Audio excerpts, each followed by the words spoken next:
شروع اللہ کے نام سے جو بڑا مہربان نہایت رحم والا ہے۔ جب سورج لپیٹ لیا جائے گا اور جب تارے بے نور ہو جائیں گے اور جب پہاڑ چلائے جائیں گے اور جب بیانے والی اونٹنیاں بیکار ہو جائیں گی اور جب وحشی جانور جمع کیے جائیں گے اور جب دریا آگ ہو جائیں گے اور جب روحیں بدنوں سے ملا دی جائیں گی اور جب اس لڑکی سے جو زندہ دفنا دی گئی ہو پوچھا جائے گا کہ وہ کس گناہ پر مار دی گئی، اور جب عملوں کے دفتر کھولے جائیں گے اور جب آسمان کی کھال کھینچ لی جائے گی اور جب دوزخ کی آگ بھڑکائی جائے گی اور بہشت جب قریب لائی جائے گی، تب ہر شخص معلوم کر لے گا کہ وہ کیا لے کر آیا ہے۔ ہم کو ان ستاروں کی قسم جو پیچھے ہٹ جاتے ہیں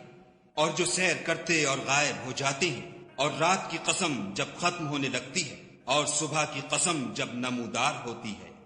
کہ بے شک یہ قرآن فرشتہ عالی مقام کی زبان کا پیغام ہے،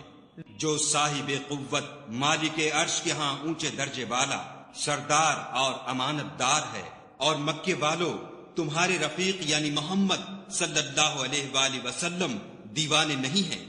بے شک انہوں نے اس فرشتے کو آسمان کے کھلے یعنی شرقی کنارے پر دیکھا ہے، اور وہ پوشیدہ باتوں کے ظاہر کرنے میں بخیل نہیں، اور یہ شیطان مردود کا کلام نہیں۔ پھر تم کدھر جا رہے ہو؟ یہ تو جہان کے لوگوں کے لیے نصیحت ہے، یعنی اس کے لیے جو تم میں سے سیدھی چال چلنا چاہے، اور تم کچھ بھی نہیں چاہ سکتے